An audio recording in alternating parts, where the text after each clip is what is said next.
also take one more minute from Dr. Pandey to invite Professor Mrinal Chatterjee. Obviously, Dr. Pandey will introduce him.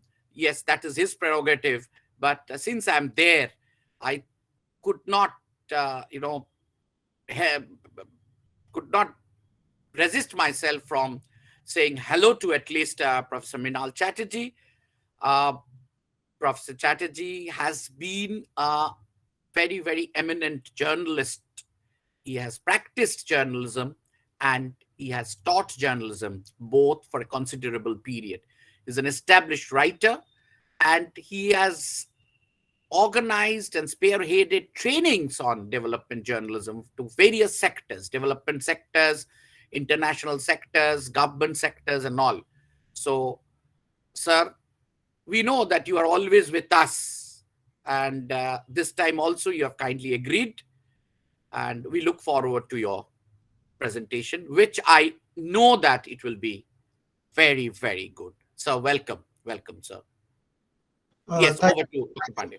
you. Thank you so much, sir. Before I begin begin handing it over to Professor Chatterjee, some important housekeeping rules. Our colleague, Mr. Debayan Bhaduri, will share a feedback link with you at around the end of Professor Mrinal Chatterjee's speech. And after his speech, we'll also invite Ms. Sucharita Bardhan for her final thoughts at the end of the day. And then if you have questions, we'll go ahead with that. I've been one of the fortunate few who've seen Professor Chatterjee very closely for over 16 years now, as an academician, as a teacher, as a colleague, as in so many capacities. And it's been an honor introducing him. All of us in this gathering know him because everybody in the field of journalism and mass communication knows Professor Chatterjee, but still we have to do this formality. Journalist turned media academic, Professor Chatterjee has worked in all media forms with Elan. He's the regional director of the Eastern India campus of the Indian Institute of Mass Communication, Odisha, India. He's published 7 books on journalism and mass communication in English and Odia, including his seminal work on the history of journalism in Odisha. Both him and our Honorable President go a long way back, and both of them have edited a book on Gandhi as a journalist and editor, and I was one of them who had the opportunity of presenting a chapter in that book as well. It has been published in Odia as well. An accomplished fiction writer, he has published 7 novels and 6 short story collections, many of which have been translated into several other Indian and foreign languages. So I present to you Professor Mrinal Chatterjee to discuss different facets of development journalism. Thank you, sir, and over to you. It's on mute, sir. Your mic is on mute. Thank you, USP. Thank you, Snehashish Babu. Thank you, Sucharita, for first giving me this opportunity to speak on development journalism, something that is very close to my heart, and I really love talking about that. And I have done that when I was a journalist. Now, Professor Amit Rai has made my work simpler by explaining so vividly, so lucidly, that development is not just material development. Development is not just having money. Development has 9 parameters. He explained it so beautifully. It also has 4 pillars. And this analogy of development resting on 4 pillars, which bear equal load, that's again a very important aspect of this analogy. The load bearing capacity of each pillar should be equal, and with time probably it shifts, and again the load needs to be redistributed, like architects do, civil engineers do. That's a very important analogy. Now, let me tell you a story. Journalists are basically storytellers. The difference between journalists and storytellers, fiction writers are probably the same. They tell the same story, but slightly differently. Now, this is one story about a tourist who went to the only hotel in a date-ridden town, someplace in Africa, probably in India also, but I'm not talking about India, no, Africa. So what he does, he goes to the hotel, he lays $100 note on the table and says, okay, I'll go and inspect the room. If I find the room okay, I'll take it.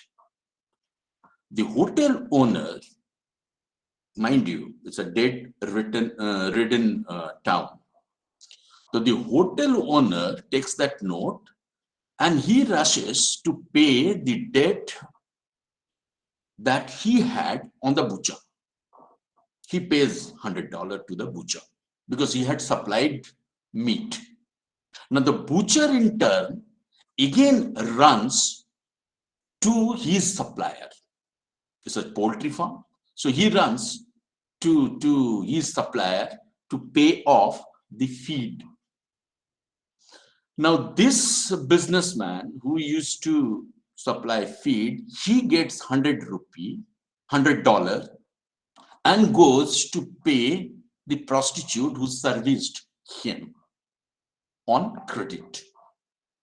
Now this sex worker, she takes that $100 and comes back to the hotel to pay off the room rent. She had hired that room, $100. After she had paid that $100, the dollar note was on the table. The tourist comes back after inspecting the room and says, I don't like the room at all. He takes his $100 back and goes off. Story ends. Now consider everyone in this, from the hotel owner to the butcher to the feed supplier to the sex worker, everyone is happy because everyone's date has been cleared off. Everyone is happy. Everyone now is looking forward to a great future. Right? But have they earned anything? Think. That happens when you equate development with money. More money. Somebody had said very beautifully, जब ये last पेड़ चला जाएगा, जब हर river will go dry, जब हर paddy field will turn to desert, probably then you will realize money can give you nothing. This was the point when probably the word development, the concept development required other constructs. All those constructs that Professor Ray talked about, all those constructs were added. Now, what is development journalism? And how does it differ from other kinds of journalism? Financial journalism, science journalism, environmental journalism, 10 different kinds of journalism, 100 different kinds of journalism. In one sentence, all the parameters that Professor Ray talked about and about these 4 pillars, the kind of journalism that engages with these and questions which come up from these, which keeps people in the center, is development journalism. plain and simple. It could be part of agriculture journalism, it could be part of business journalism, it could be part of all journalism if it looks at people, it looks at the issue from development perspective. That's it. Consider the war. Somebody writes, war is the greatest business opportunity. Because the kind of money that is spent on war is phenomenal. Right? Is it? Business at what cost? Right? Now, if somebody writes from this, the human cost of war, right? There is a book I remember, I don't remember the name of the book right now. It calculates the cost of war. And per head cost of war comes to several lakhs in Indian rupee. Right? If somebody writes about the human cost of war, right, probably that will be development journalism. Somebody writes about that woman looking forward to his son who is fighting a war, right? And he never returns. That also will be development journalism. So development journalism can have several dimensions. It can have economic dimension, it can have social dimension, it can have value dimension, several dimensions. It can have and acquire more and more dimensions. That's development journalism. Now, development journalism had been practiced or could be seen in two broad areas or broad divisions.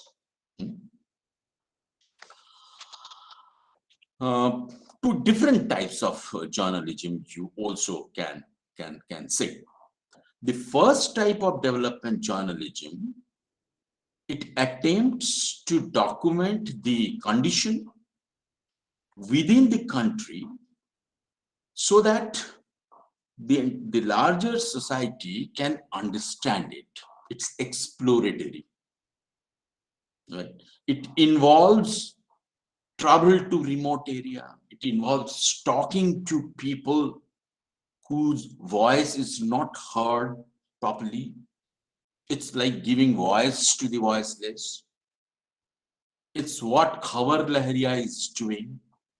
It's what other kind of people, other journalists are doing. It's something Pari is doing. Pari of Mr. Sainath's organization. They are doing. It's like many other people are doing this, trying to give voice to the voiceless, trying to bring into sharp focus their problems, trying to give them a platform through which they can voice their demands, their problems. They can assert their own existence, in short. This is one thing. And so journalists who do this kind of journalism, they move to remote areas, interact with citizens, report back. This type of development journalism also looks at proposed government projects to improve condition in the country. They also analyze whether the projects that the government is doing, the schemes that are being launched, are really working or not. If they are not, then why? Right? Ultimately, the journalist may also come up with some solutions and actions suggesting in which they might be implemented. This area is these days called solution-based journalism. It's not only positing certain issues, certain problems, it's also providing a solution from research from the ground and from indigenous knowledge. Right? Often this type of development journalism encourages a cooperative effort between the citizens of the country, the people out there, and the state. This is one kind of journalism, right?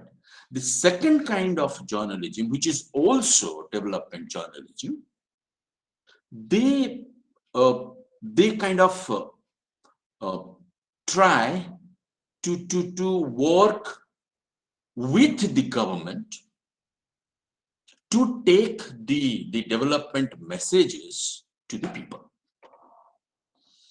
right? They try to disseminate information, important information to the people, which the government is doing anyway, but through them probably it goes to even grassroots level. Right? So government can help to educate their citizens and enlist cooperation on major development projects, right?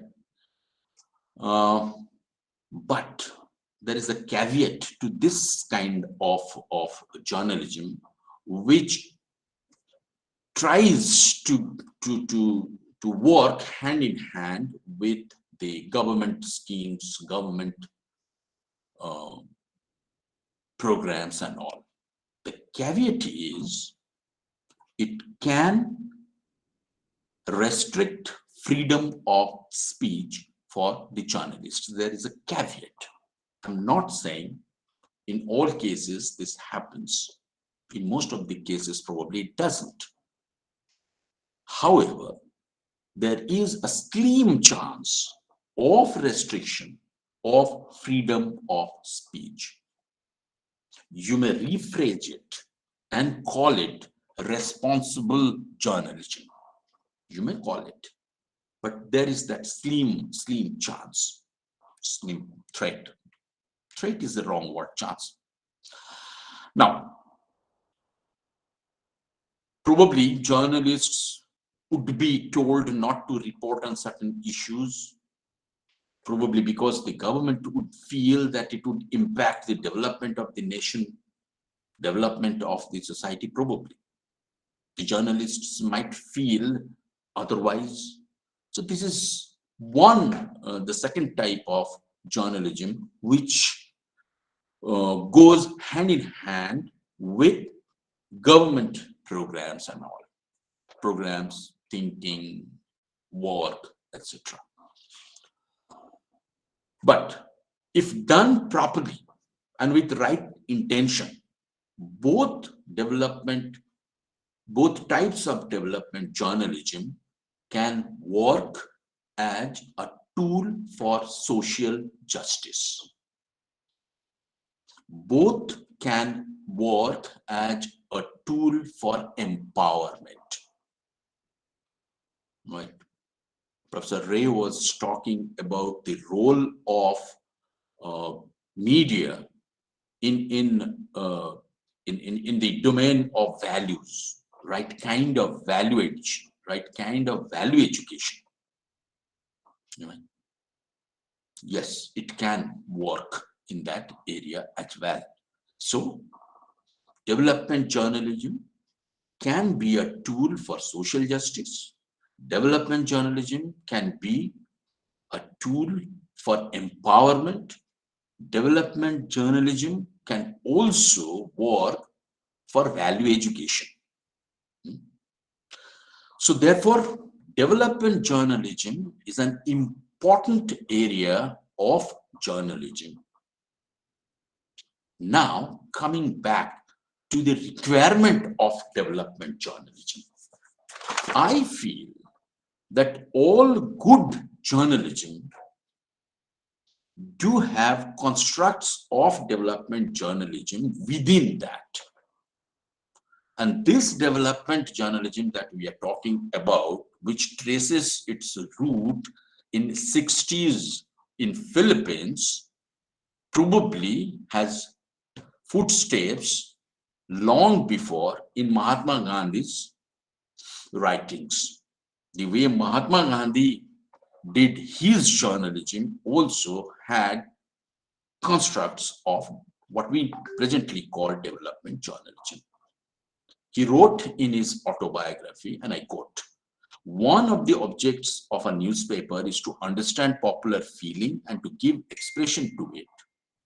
Another, and this is more in sync with one of the major objectives of development journalism, which is, and I quote, another is to arouse among the people certain desirable sentiments. And the third is fearlessly to expose popular defects." In short, to use today's parlance, first is reporting, analytical reporting, second is development journalism, and the third is, well, investigative journalism. And all three could be dovetailed with development journalism. Now, if I may say this also, in fact, in Indian philosophy, the very purpose of communication is service to others. Samvad, jogajog. The very purpose is service. Therefore, in a way, good journalism, all good journalism is development journalism and vice versa. In a way, not always, right? Now, let me come back to the now brass tacks, the way we have to move forward. Actually, how do we do it? The purpose of development journalism, if I may say, basically are four. One is to draw attention to situations requiring social change, to factors promoting social change, what is the situation and what change is required and stuff like that, right? This is an essential part of the responsibility of media in a democratic country also. The second is engage people in issues requiring debate and dialogue. Here probably the value education part also comes in. The third is to seek change. This effectively means hinting at a roadmap for the change. This is the situation, this is the problem, and what could be the possible way out. Therefore, to seek change. And fourth is to spread an aura of positivity. This often we call human interest story. We also call it in several other names. Basically, what we do about people who have overcome heavy odds to rise. We talk about Manji. We talk about that blind man in Odisha who dug a pond all by himself, right, so that the villagers can get water. We talk about people doing uncommon things against heavy odds. Why? Because we think this might have a ripple effect. This might probably create kind of a mental picture that something good is also being done, and probably I can also, if not do directly, at least contribute. Right? Now,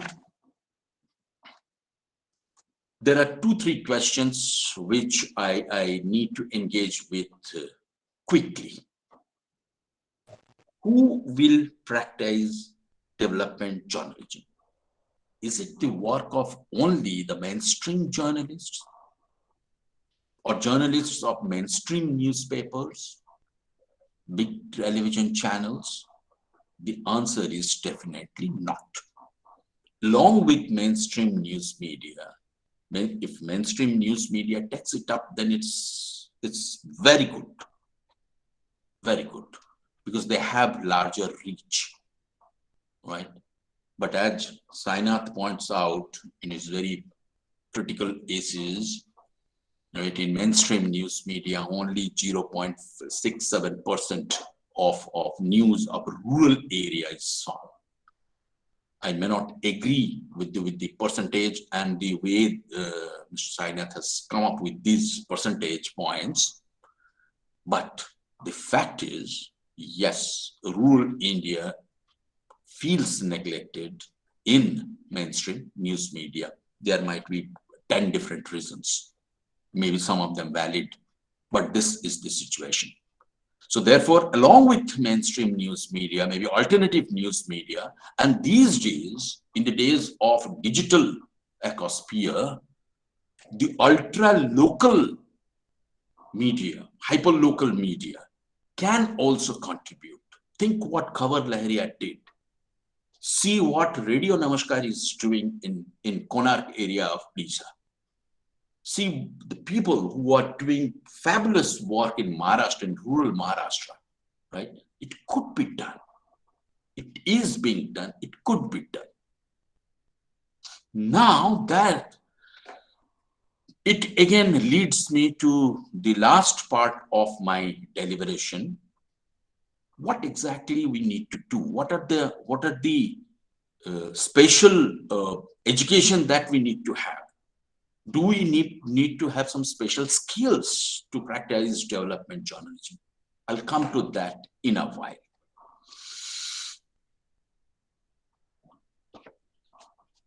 But before that, let me tell you this also. Development journalism, as Professor Ray had said, and I have also touched upon, doesn't only focus on poverty.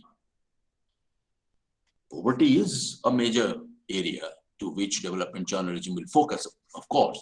But that's not the only area, right?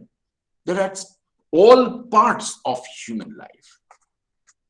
All that makes a human life a human life. মানুষ হতে যা যা চাই, যে বিষয় চাই, everything, all the included in that 9 parameters that Professor Ray suggested, said. All those are included in development journalism. Now, coming to the skill part, what is required? Number one thing is required is more and more understanding. Understanding of the issue that somebody is writing on.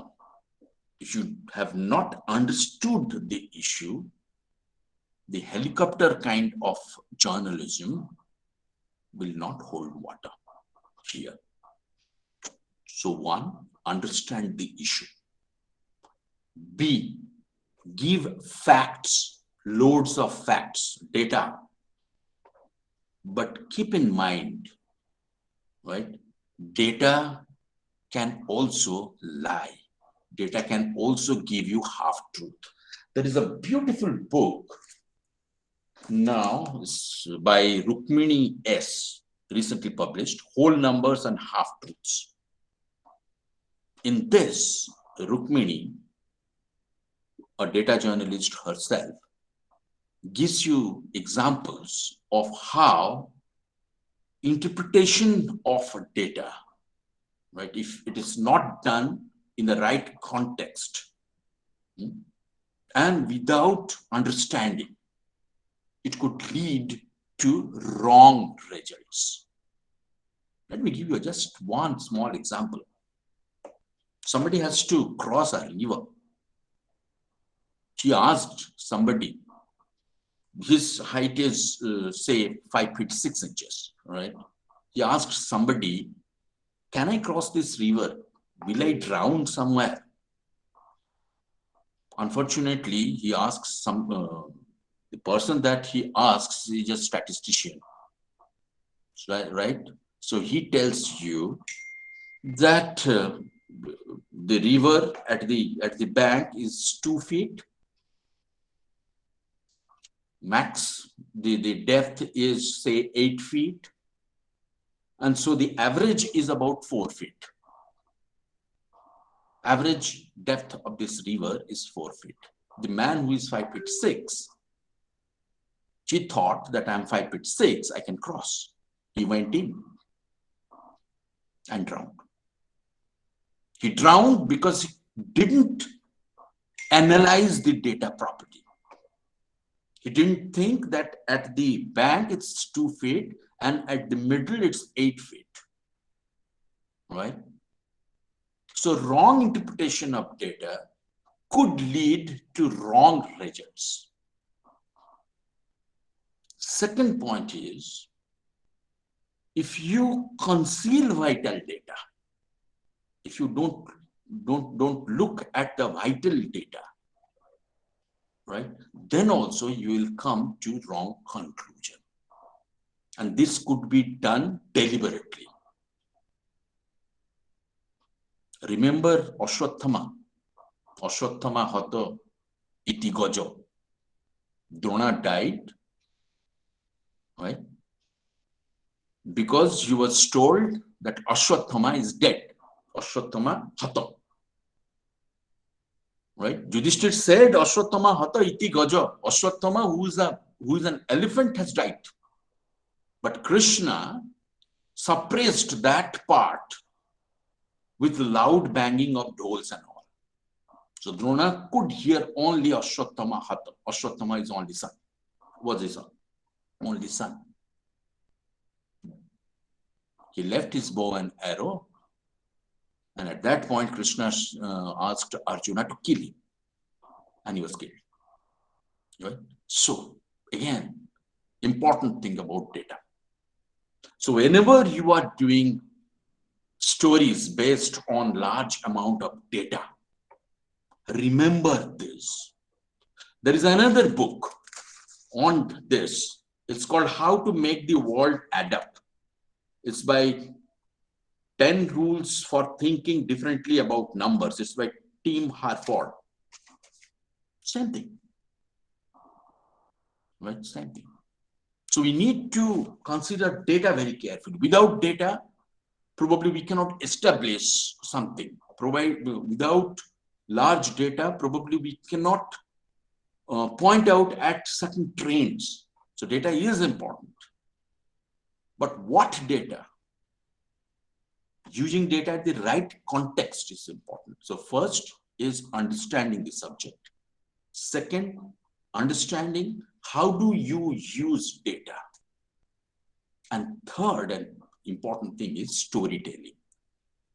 If you bombard your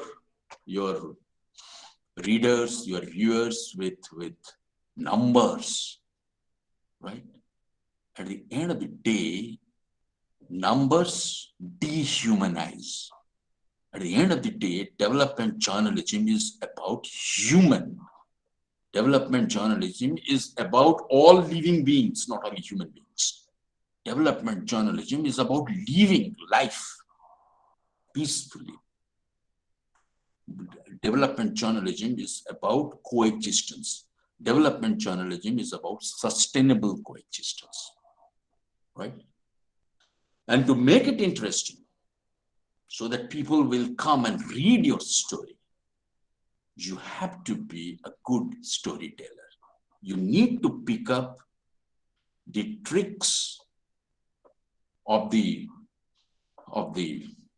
book, how to tell a good story. You have to give a human face to all those prosaic data, numbers. Number crunching is good for business probably. But when it comes to journalism, when you are telling a story, right? And especially in development journalism, when you are talking about things which are not quote unquote sexy, Cricket is sexy. Scandal is sexy. Right? Politics is the ultimate sexy thing. But because it involves power. And power is the greatest aphrodisiac. Right? So you need to master the art of storytelling. So in-depth knowledge about the subject that you are writing,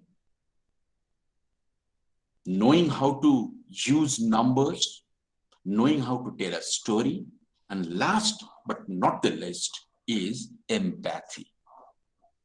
Empathy with the people that you are writing about, writing for, empathy with the subject, that empathy. You can leave your empathy at home and do an accident story. In fact, you have to do that, otherwise you cannot write, right? But empathy is important when it comes to development journalism.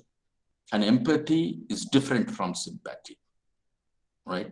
I'm not going into details of what is empathy and what is sympathy. Right? You have to have that empathy with the issue, with the people. And best of luck to be a good development journalism. This country needs them.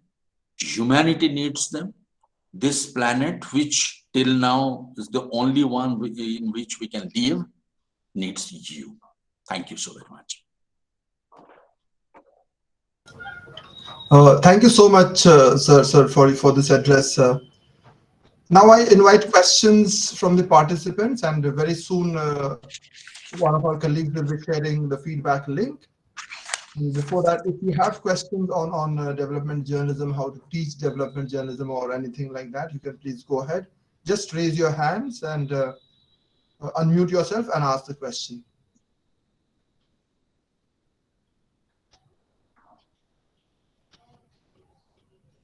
Yes, Nidhi Chaudhary, thank you so much. Please. Good evening, everyone.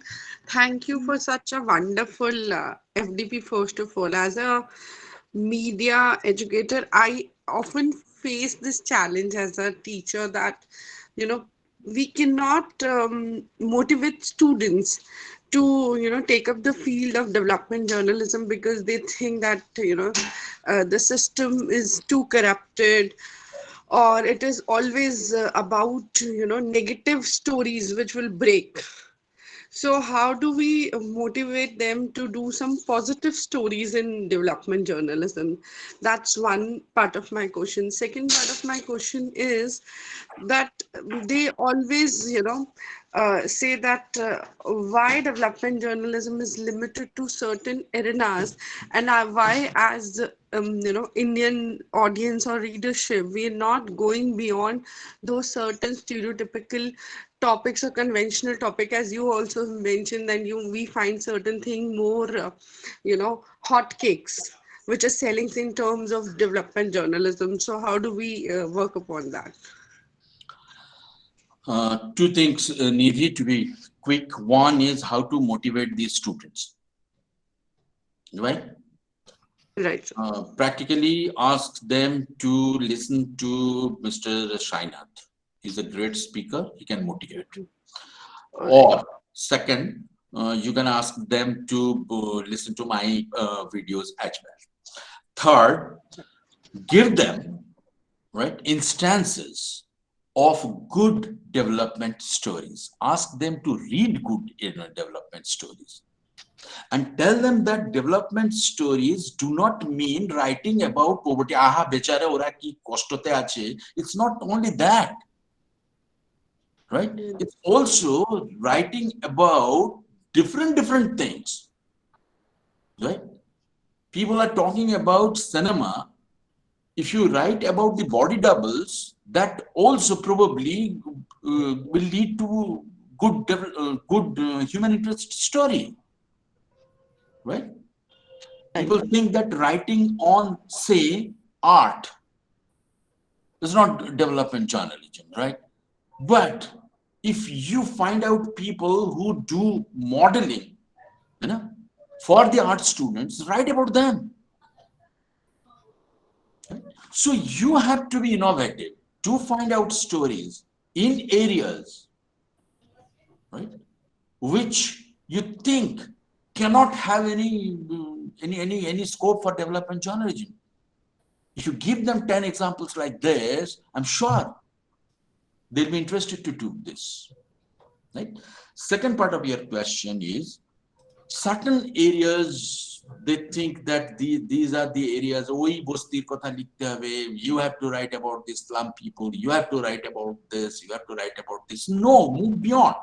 As I told you, aspects of development journalism could be found in anything, in science, in environment, in health, in anything. Practically, you tell any area.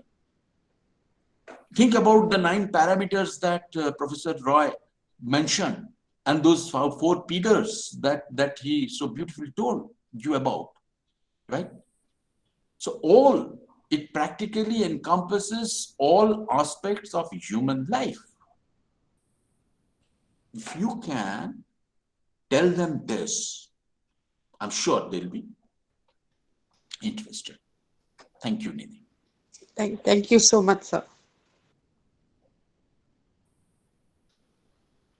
Do we have any other question? As you may have noticed, our colleague, Mr. Deban Bhaduri, has provided the feedback link on the chat box. That's very important for the certification formality. So please go ahead and submit the feedback form as well. I have shared a link on a book on teaching journalism for sustainable development. One of our colleagues will share it with you over email also, the email that we get from the feedback link. So if you do not have any further questions, I will invite Ms. Sucharita Bardhan for her final comments. And then I will also take the pleasure of inviting Mr. Snehasishul for his comments as well before we wind up for the day. So over to Ms. Sucharita Bardhan first. Thank you. I was not prepared for this USP because I was so absorbed in listening to the master sessions, the master classes, as you call it. And what better way than to describe it as master classes? And I'm already, as you know me, I'm already beginning to think how we can maximize the use of these classes. So we'll have to think about it because, every drop of wisdom which is being shared like this needs to reach the farthest place. And that has been my endeavor, and I will try and make sure that even in the farthest remote colleges or universities, professors, faculty who are here, as well as the ones who are there, will also benefit from this immense knowledge pool that we just heard. I think Professor Amit Chatterjee is also here, so I'd like to thank him. Though I was behind the camera at that point of time, I was listening to every word he was saying, and I was also thinking, how about trying to, have stalwarts as these to have roundtable sessions with media editors as well. There are other thoughts also that are coming to my mind. But having said that, I would think that this occasion for having faculties present here today is actually enormously beneficial for all of us, and I'm very happy to hear the questions that have come. I mean, both academically as well as looking at the policy framework, to actually looking at how to instill or motivate students. I mean, the range is very interesting. And having worked a little bit, I call myself a development worker essentially. And that's where the passion comes from, of why stories. And I think Professor Chatterjee mentioned it in such precision. There is a story behind every number. How do we reveal that? How do we elicit that? That's important. The national findings are the data sets that we often refer to, including in Unicef, because we work to provide technical support to the government. Very often what we figure out is from an NFHS, for example, 4 to an NFHS 5, we see growing disparities, but we don't get to hear or see why they have happened. And that is what is important. Why and how the person who dug that well, or I can recall the mountain man in Dungarpur, which is one of the tribal districts in farthest Rajasthan, could actually make way for building a toilet up on a little bit of a mold, which because there isn't flat land there, despite all the odds, which made him a mountain man, which made him popular. There are many stories like these. What doesn't happen is that they don't get or find space in mainstream media. I agree and concur that there are other platforms as well which we need to explore.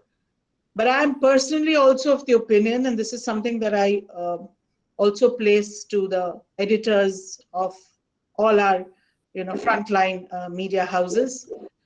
How do we make space also in mainstream media, besides the politics that rolls out, besides the crime, etc.? And you will be surprised, and I'm not, because when I was part of these very closed door focus group discussion among media people, I heard some of them saying, because we were then talking about reporting on immunization, and they said, it's very easy to add to one rumor as far as politics is concerned. When it happens with children and a report or a news on a child, we have to be very conscious. We have to be much more responsible. And that is all that is the requirement, actually. Responsible reporting is what we are looking at. And yes, it's not easy.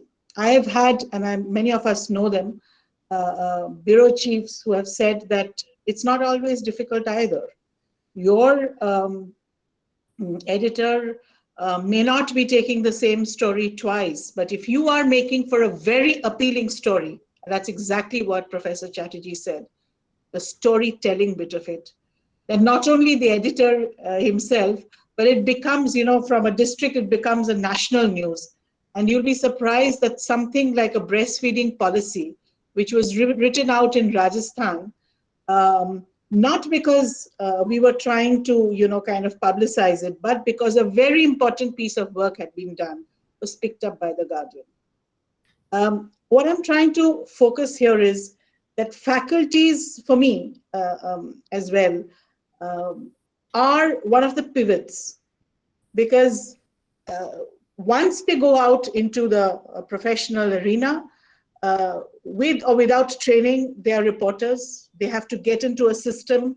They have to be churning out stories. That's said and done. But if we are able to, bring into the fold these young talents who have come to you and try and, inculcate those basic tenets. And one of the very important piece of thing that Professor Chatterjee always says, and I completely, more than 200%, I endorse it, is that you need empathy to be able to see a story in behind the numbers. For Madam Nidhi Chaudhary, who had mentioned this, I can just leave a piece of information with you that many times when we use our the space we have for workshops, or say for your assignment on documentary projects like these, you can try and make it a little interesting, something that we had done with Tejpur University. We tried to talk to them about an issue. And then we said that they were divided into the audio, visual and the audio teams. And then we said that the story will have to be picked up from the community where there are children, but the story will not be your story. The story will be that of a child. The lens will be yours because you will be facilitating. And I can't tell you how beneficial that actually became for the students who, this was a workshop that we were just experimenting with. And following that was the assignment on documentary. Every student came back and thanked us, saying that this is the first time we're trying to look at a story not from our perspective, but from that of a child, because in this case it was a story on the child. And their faculties in turn who were supervising their assignments actually came back saying that we never thought about this angle, but their qualitative improvement in the assignment has been so much more. So this is just a suggestion. I'm sure there are very many other ways as well. And one of the most important things, many of you will recall, Professor Suresh is not here.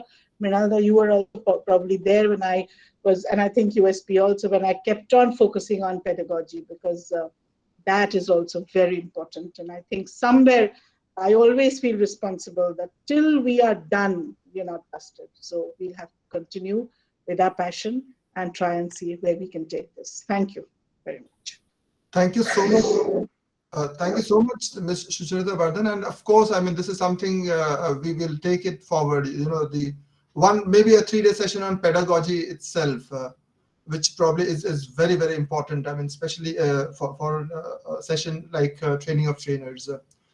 Dr. Akanksha Shukla has her hand raised. Do you have a question, ma'am? Sir, thank you for giving the opportunity. I would just like to add to what Sucharita ma'am has just said. I tried doing in NIRD, the National Institute of Rural Development. I tried bringing in the editors from mainstream dailies. I tried to do focus group discussions. But uh, two things that are missing here is, number one, you don't have IIS officers. The important link to the base who actually control the Press Information Bureau, that needs to be added here, ma'am. And the other thing that I'd like to point out is that we need more synergy from editors. And the rural journalists said that their stories have been theft upon and taken as broken as more important stories in the mainstream media. So this kind of a theft means there needs to be some security and protection for rural journalists. So what can be done about that? We need to have more discussions and synergy and convergence. This is what I wanted to say. Thank you. I'd just like to respond very briefly. Thank you very much. We've taken note of what you've mentioned, including your suggestion to have synergies with IIS. Incidentally, the way it pans out in the different states is slightly different from each other, but nonetheless, I think it's an important point. And though we've made a beginning in Unicef, we may not have been able to blend all of it together or harmonize it, but we have made a beginning. But I'm very open to these inputs because they really mean a lot, and we will try and see in the coming days how to improve on that. And maybe Nidhi, if we are in, sorry, this is Akanksha, if we are in touch, we should be able to, share notes on that. Regarding the other one that you said about protection from theft, we are trying a different strategy to see, and I think it was mentioned also earlier, in terms of how, I think KG Suresh spoke about one of the ways in which we can try and create producers as well out of grassroots journalists or district level journalists. We are trying to see how the capacity building or orientation of media journalists will also look at being able to handle multiple platforms. And one of the opportunities for that is just in the coming month that we have in West Bengal. USP, if I can request that whenever we are having these sessions, let's form the group, because it's very important. All of these important inputs are extremely helpful. I know, Mrinalda, we are like having so many groups from our Rajasthan days also, but these are extremely helpful. And we'll have to try and figure out which groups to come out from, but also continue with some more. And definitely this one you cannot escape.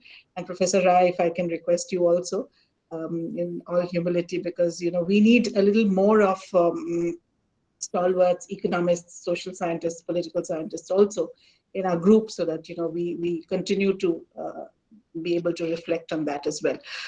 We'll keep you posted, Akanksha. Thank you very much for those questions. Before I invite Professor Rai, I think wants to say something. before I invite Professor Amit Shoban Roy, a very quick point on the earlier statement. We've been facing this, as we say, the ontological problem, because journalism is no longer only what mainstream journalists churns out. A majority of content is on many other platforms, and that is where what we meant when we said empowering our communicators with the tools and the skills. So that's one primary aim as well. We're delighted to have Professor Amit Shoban Roy, who's been very patiently listening to all these deliberations, all this entire time. Welcome, sir, for your comments. Well, I have a very brief suggestion to make. You see, I mean, I have not interacted in a session of journalists, of course, but I have given lectures to non-economics audiences. It would be a little more effective if we could have a little more time to interact. The interaction is very important here, rather than a monologue, because you see, I'm trying to communicate a kind of a very technical subject, certain very technical concepts and issues in a non-technical fashion to a larger audience, to an intelligent audience. But it's important to see how they are perceiving it, So therefore, I mean, this is just a very casual suggestion. A little more interactive, time would be preferable for an effective communication. That's all. Thank you. So to take it forward from where Sucharita was suggesting, as I said, the recording is there. We'll create a WhatsApp group of these teachers, and we'll hopefully have you at times to address that as well, because a lot of these takeaways would be something that might not have created or caused some questions right now. But I'm sure that when we go back and listen to that once again, there is a lots more to discuss. And so despite all the problems of the online media, we are trying to maximize it to the extent possible. So this is not a one-off conversation. We want this to continue, and hats off again to my 80-odd colleagues from West Bengal and beyond, for all their hard work, because everyone has been having a full working day today. So we've been working for hours, and then coming up at 7 p.m. and and interacting in this manner. And most have been there, have been sitting on for another 3 hours here, and we are in for another 2 very interesting days again. Tomorrow we'll be having a session on storytelling by Professor Manisha Pathak Shelet from MICA Ahmedabad, and one on fact checking by one of India's earliest fact checkers. He started fact checking when that wasn't such a known term. So the founder of social media hoax slayer, Mr. Pankaj Jain, who will be demonstrating how to look into videos and all those things, and how to find out facts from there, or how to debunk fake information there. So thank you again for your inputs. And before I hand it over to the Honorable President, Press Club, I must thank the wonderful people behind the scenes, without whom this wouldn't have been possible. Mr. Devan Bhaduri for all the technical support, and our pillar, Ms. Manushree Maiti, for all the support from all the important work she's been doing. Mr. Kunal Samaddar, for the designs. Mr. Pankaj Das at Press Club Kolkata, the Assistant Secretary, Mr. Nitai Malakar, the Secretary, Mr. Kingshuk Pramanik, the Treasurer, Mr. Orijit Dotto, and everybody else at Press Club Kolkata. So I take this opportunity to thank everyone for your support. I hand it over to my teacher, Mr. Snehashish Shur, President, Press Club Kolkata, for the final comments before we call it a day. You're on mute, sir. See, all these deliberations have kept me spellbound. So obviously, I pause speechless. But one thing I must tell you, that the caption was wrong. And, as you consider, as you recognize me as your teacher, as I was, I also have the liberty to correct you. It is not for final words. I'm nobody to say the final words, and obviously in presence of them. And I have tried to learn a little bit of economics from the first lecture, but at least the economy of words I should have learned by now in this profession as a broadcaster. So now it is 9:37, and you had a hectic day, and now you have been here. But let me tell you, without your participation, nothing would have been successful. We have been given a lot of efforts. Somebody somewhere has given the resource, the fund, but unless and until it creates an impact, the result, see, our job is not perfect and job is not complete. Thank you very much for participating. We take forward your suggestions. We note it. We are very serious about the job. And when we have these journalist training programs in Kolkata, we might invite the IIS officers who are at the field level. We are in touch with them in the Press Information Bureau, not only Press Information Bureau, but in All India Radio, Doordarshan, and Field Outreach Bureau, the erstwhile, the field publicity departments and all the field workers also. So we take all the suggestions and we create a repository which remains in the virtual platform so that you can recollect, reconfirm, I mean, you can fall back. A lot of things. I thank you, Professor Ray. I thank you, Professor Chatterjee. And I really have no words to thank Ms. Sucharita Bardhan and Dr. U.S. Pandey and all my colleagues in the press club. We are really happy that a press club, which is known for something else generally, is also contributing to enhance the knowledge and skill, because we believe in development of our profession and we consider you, our partners, the faculty, who are preparing and mentoring the future journalist. We will walk together, and we are in the same boat, and you will be on board with us. So with this hope and the first day, thank you very much. At the end of the first day's session, I once again thank Professor Ray and Professor Chatterjee for your support. Thank you very much. Good night.